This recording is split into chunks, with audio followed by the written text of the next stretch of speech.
back, everybody. This is the Uddering Engineers podcast, a podcast made by engineers for engineers, provided to you by the Engineering Student Society at the University of Calgary. I'm one of your co-hosts, Shivek, and I'm going to let the other co-host introduce himself because I've done this too many times. On my screen, you were pointing the wrong way, so that was fun. Hi, everybody. As always, I'm Eric. You see him pronouns, one of your co-hosts, and I am super duper excited to introduce our guest today. She is a good pal. She is the outgoing president of the Western Engineering Student Society team, or Student Society's team, that's right, and the incoming president of the Canadian Federation of Engineering Students and part of the Round Glasses gang, Shanley McEwen.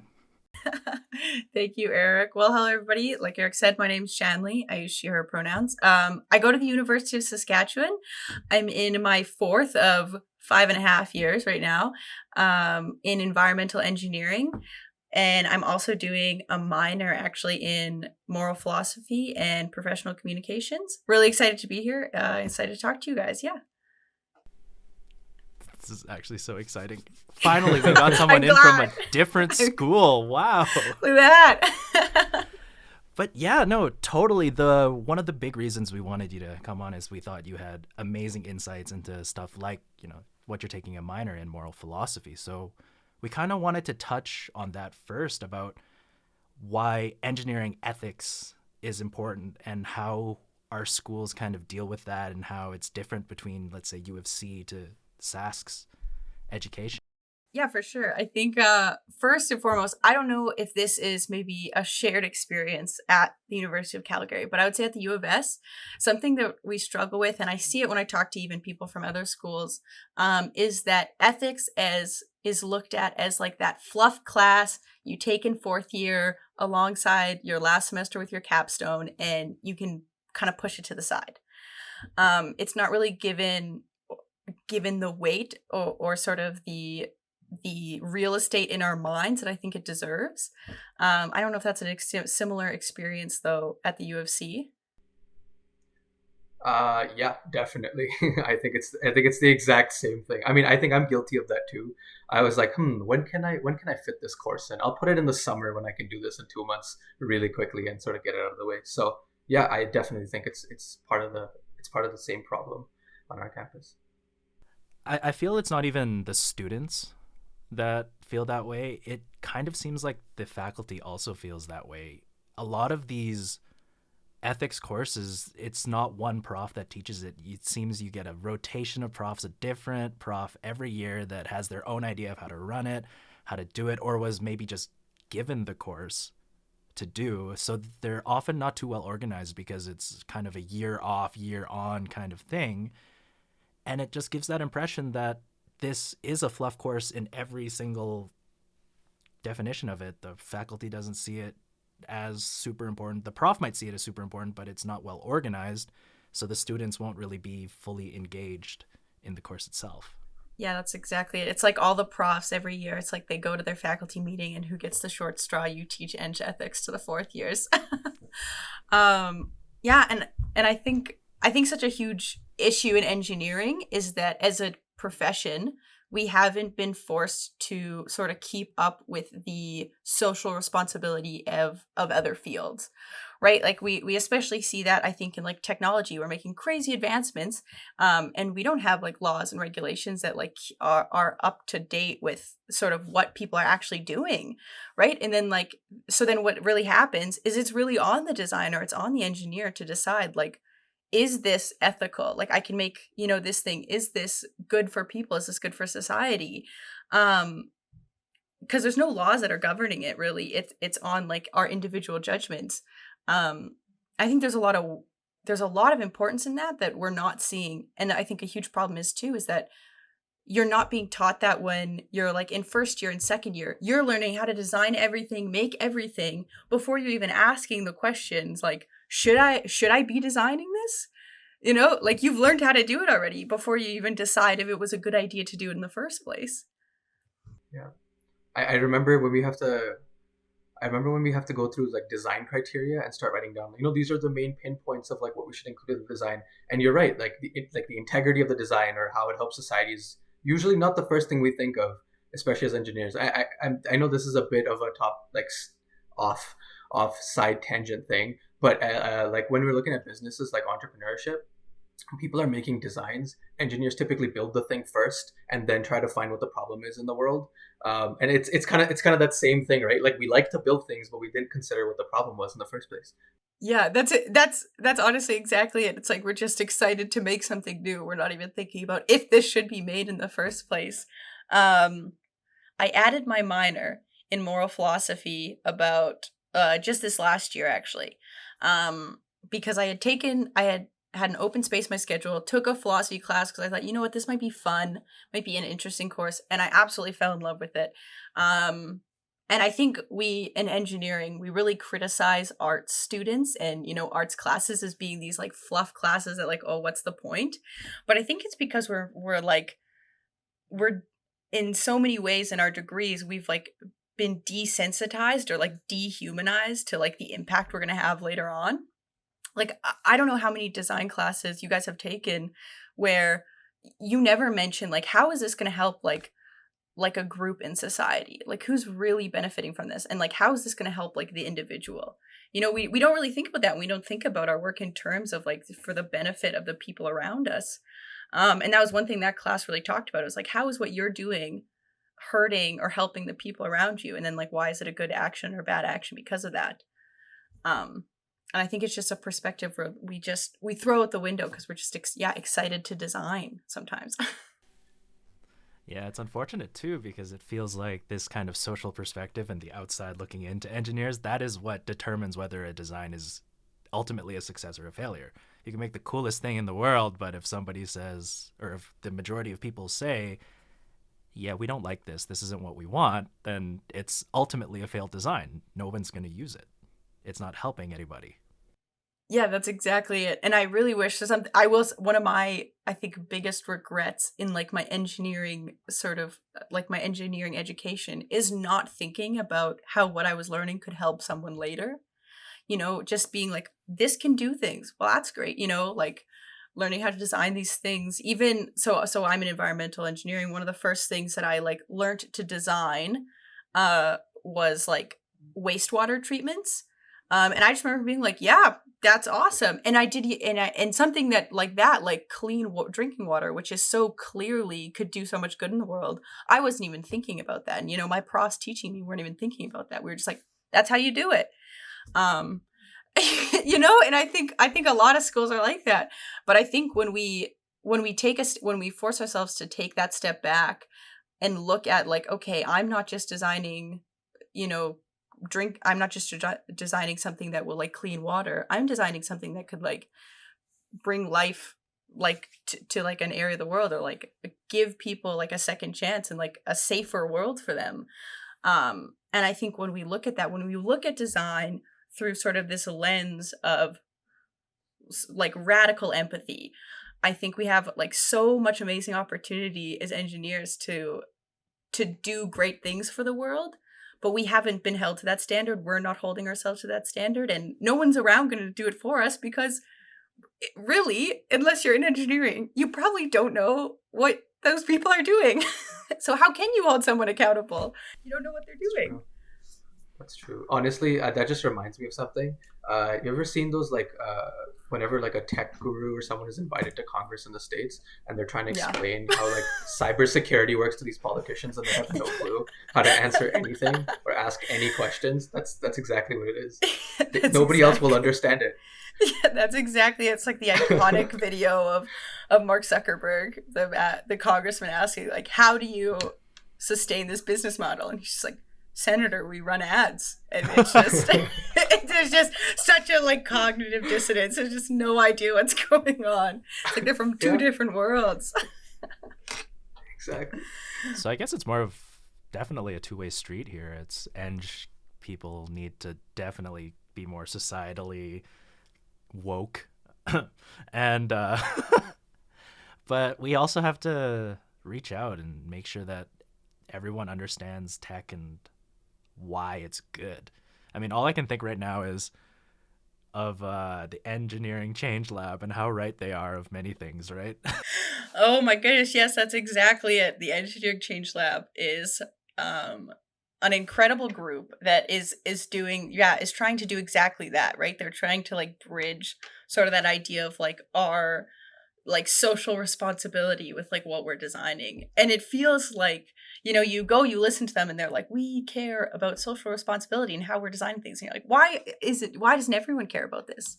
You know? And something that I think and it's not just, I guess, being socially aware about like how the average person is going to be affected by like your design. It's also, I think, and this is something I think a lot of design misses, just holistically, is like, how are you designing something for every person? A huge issue in engineering and is that it's a very exclusive club, I guess, in a lot of ways. You know, it is a profession that has been dominated by, I'm just gonna say it, by straight white men. And how can like a non-diverse team of like designers or engineers design something for an audience that they don't represent? You know, it's like, as like a woman in engineering, I am gonna have a better understanding of something that maybe a woman would want, or like a female perspective, and like how something might affect them, like as like a man or a person of color. Those people are going to have a better understanding of like what those people need in society. To your point, actually, I think this is something we mentioned in our accessibility episode, the last episode, where in a lot of the cases, the minorities, visible minorities or minorities, are the ones that actually need the problems to be solved in their lives, because they're the ones who don't have the resources or the finances or all these, you know, I guess the luxuries in life in a lot of the cases. And so they're the ones who need all of these designs and this innovation, as opposed to, like you were saying, like the standard white old man in a lot of the cases. Right at that point, you could argue they're already pretty financially secure and pretty good, feeling good about life. Yeah, exactly. They're doing fine, right? Yeah. And that's something that I think it's prevalent in all areas of engineering, is like, and I'm like a very firm believer in this, is like, you can't represent a group or sort of support a group that you're not representative of. You know, like, as like, even like we say this when we're talking about like social justice or creating spaces for people, like if we're talking about like Indigenous rights, I, as a white person, I should not be going up and being like, this is what Indigenous people want. I should be helping creating a space for Indigenous people to say what they need. Right. And I think it's the same thing in design. Is like, you can't be sort of representative, or you can't be kind of saying what these other groups need when you're not a part of that group, or you don't necessarily like have those same experiences, because your outlook, you're going to come at it from a very different perspective, from a really privileged perspective, and you're not going to understand why this maybe something that seems like, you know, a small things, you know, when we're making like our decision rubric on what's the best design, you're going to say this isn't a priority, but you know, for somebody else that has like this different life experience, that's going to be the number one most important thing. And we're just really lacking that, I think. No, that reminds me of that saying, right? Nothing about us without us. That's exactly it. And which is why, again, diversity makes everyone better. I hope everybody believes that. Yeah. If you don't, send a message to Uddering Engineers. We'll talk. Absolutely. Exactly. Yes. I cannot take a better moment to do a shameless plug. Please message us on our social media. You can find us on IG under Uddering Engineers. You can find us, if you're already listening to us, you can also find us on YouTube and watch this video. And I guess you could be able to recognize who Shanley McEwen is. But yeah, shameless plug. I think you have to get at least, sort of a tangent here, you got to get at least like one shameless plug, right? This is gonna be 30 minutes. Oh, yeah. You need one, right? Yeah. You deserve one for sure. And you have to, if you look at this, you have to comment about something in the conversation, please and thank you. That's the one request we have. Yeah, if you made it this far, please tell us what you think. Exactly. Thank you. Yeah. We're here to drive social change, right? That's the point. Yeah, it needs right. Doesn't it need to be? Isn't that why? I don't know. Um, I think that's like kind of a joke, but also at the same time, I don't know why other people go into engineering, but I definitely went into engineering, strictly on the basis that I was like, and maybe in some ways this is very stereotypical. I was like, I am good at math, I am good at science, I'm hardworking, and I think that's very stereotypical. But then to move forward, I was like, this is somewhere where I could help people with skills that not everyone necessarily possesses. Is what I thought. I was like, this is a unique way I can help people in like a different capacity. And so I was like, okay, this is what I'm gonna do. Yeah, no, totally. I felt the same way, but I think I got to it from a different path. I got another degree before this and fell in love with tech stuff. So I thought all throughout my life, I was like, I can help people by being a doctor. And then I didn't get into med school and thought I can help people by being an engineer. Engineer.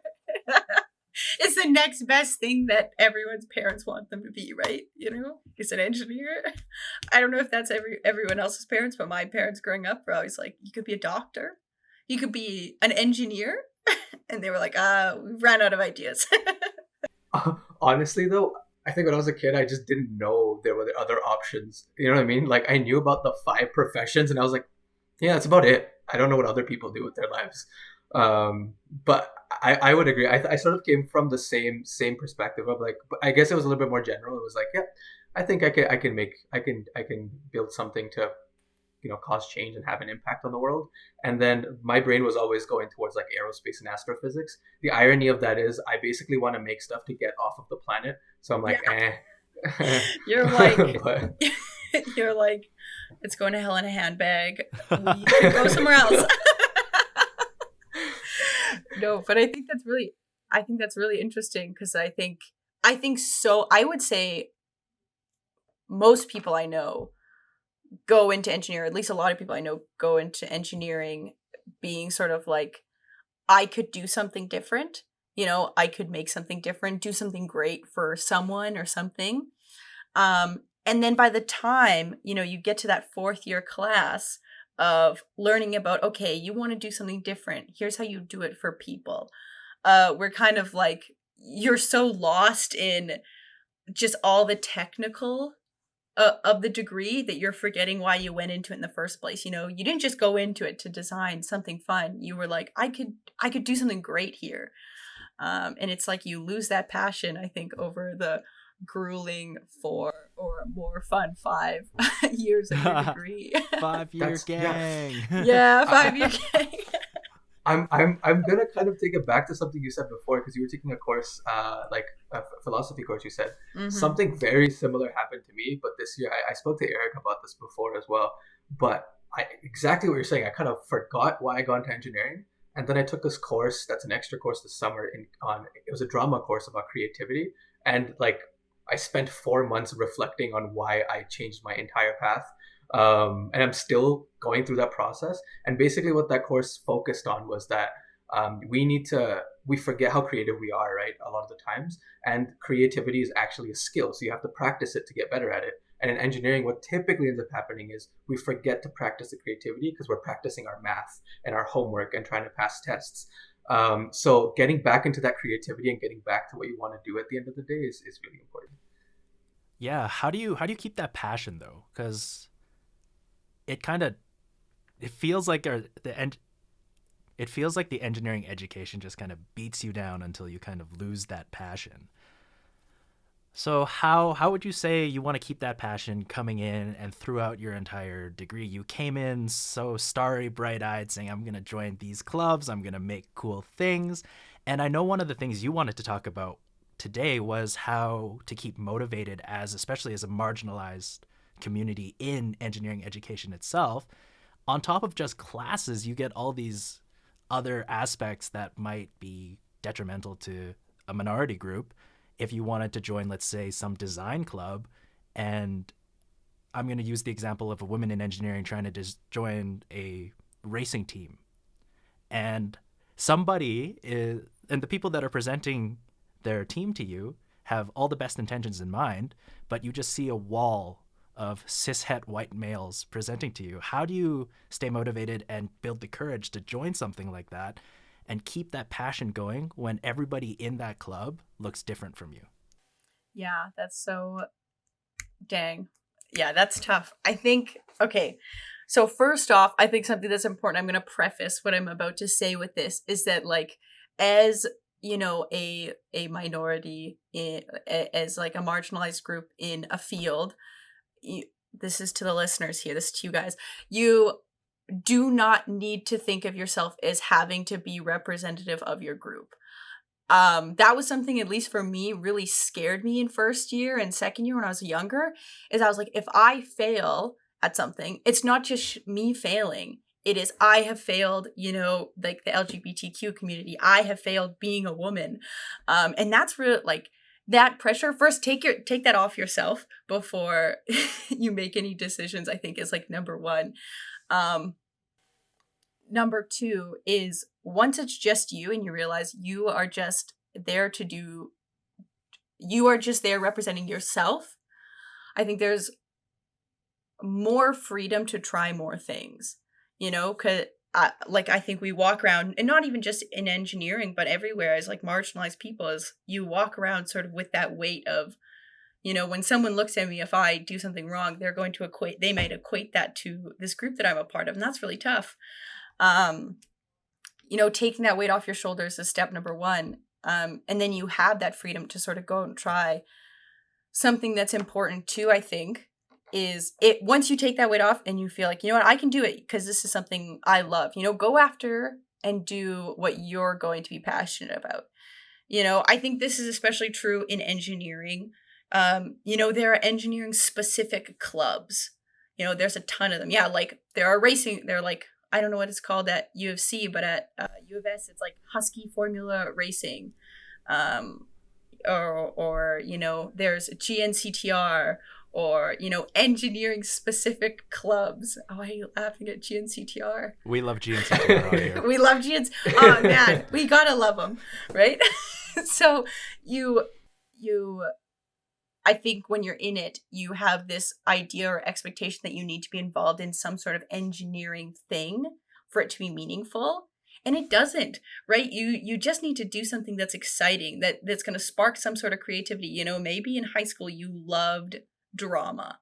You know, there are drama clubs probably at the U of C, probably at the U of S. I don't know. I wish I did, because right? But there's something out there for you. And you just need to find that thing. Like, don't be afraid to try something and it not work. You're going to find something that you love. You're going to find a community that cares about you, and that's looking out for you. And you can find that in engineering, no matter who you are.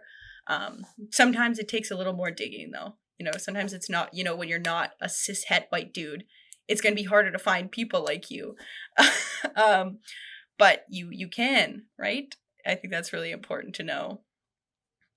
No, totally. I just think it's really interesting for all of us actually here.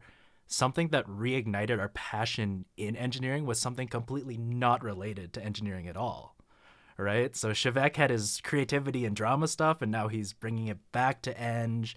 Like, for me, it was a lot of, you know, reading about leadership and doing leadership stuff and realizing I could bring that back. For you, it was moral philosophy stuff. And your passion for Eng doesn't have to come from directly Eng itself. It's so cool how doing something completely different gives you such a new perspective and such a new passion for the thing you got into school for in the first place.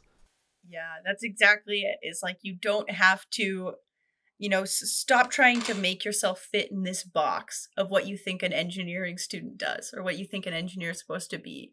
And like, once you sort of take those expectations off yourself, you can do so much, and you're going to be more excited about what you're doing. I think too is like, as like, yeah, marginalized groups and that staying motivated, something that's really important too is like, once you are involved, or even if you're not really involved and, you know, you just have a few friends or whatever, try your best to create the space that you wish you had coming in. You know, and that's tough. I'm not going to sit here and be like, it is super easy, you know, to stand up to the patriarchy. It sucks. It does. As a woman, it sucks to call people out on, like a inappropriate comment. Be like, you know what, that made me uncomfortable. But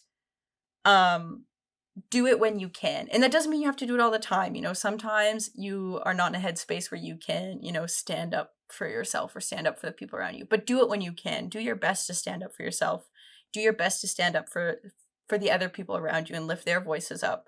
Because when you do that, you're going to create a better space for people like you. And you're going to look back on yourself like, holy crap, I'm 22 now.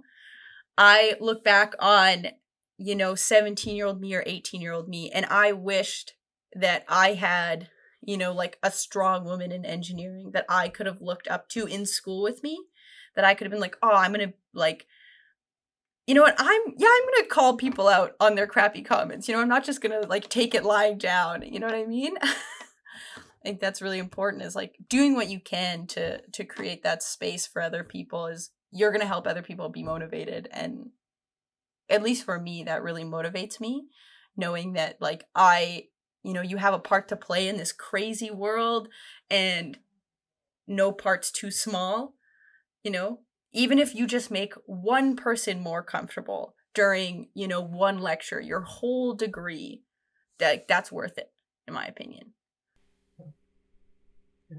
The chain reaction is pretty intense in that case. Like just affecting one student, they affect another student, and you never know how big the impact is at the end of the day. Yeah, that's amazing. That's so true. Is just, it's okay if you don't sort of see the I guess, I don't know how a better way to put this, but it's okay if you don't see the fruits of your labor. It doesn't mean that you didn't do good work. And that's something that I've struggled with as like a woman in STEM and a woman in engineering especially, is, what, I try my best to, like call people out on their comments and say when something's not all right, and try and stand up for women and create a space for other women. But like, have I been perfect? No.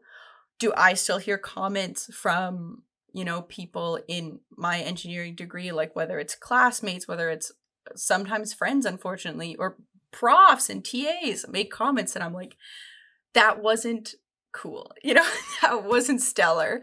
Well, of course I do, but it doesn't mean you didn't start something. It doesn't mean you didn't, try your best, and that's meaningful in and of itself. Even if there wasn't a chain reaction, even if no one else was affected, it is still so valuable that you did that for yourself and you tried to do that for other people.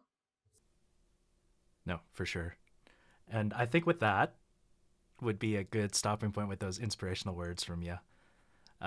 We have reached our time, but I would like to give you an opportunity to shout out anything you want to as your one shameless plug in the 30 minutes. Oh my gosh, my one shameless plug is going to be my Instagram. It is the only social media that I actually still have an active account on. It is Shanman21. At Shanman21. I know it sounds ridiculous. My friends made it for me when I was 12 years old. If you want to, I'm a private account, but if you want to send me a message, if you want to talk about anything, I would love to talk to you guys. Ask me questions. If I said something you didn't like, tell me you didn't like it, and let's like open up a dialogue. If I said something that you really liked, also tell me that, and we'll open up a dialogue. Yeah, I think that's my shameless plug. And with that, we're going to wrap up this episode. So thank you to all of our listeners for listening to this episode. Thank you, Shanley, for joining us. And yeah, please reach out. Let us know if you have any questions, concerns, other ideas, other things you want to talk about, and maybe stories about how the patriarchy in engineering has affected your life. That would be amazing to read. Thank you.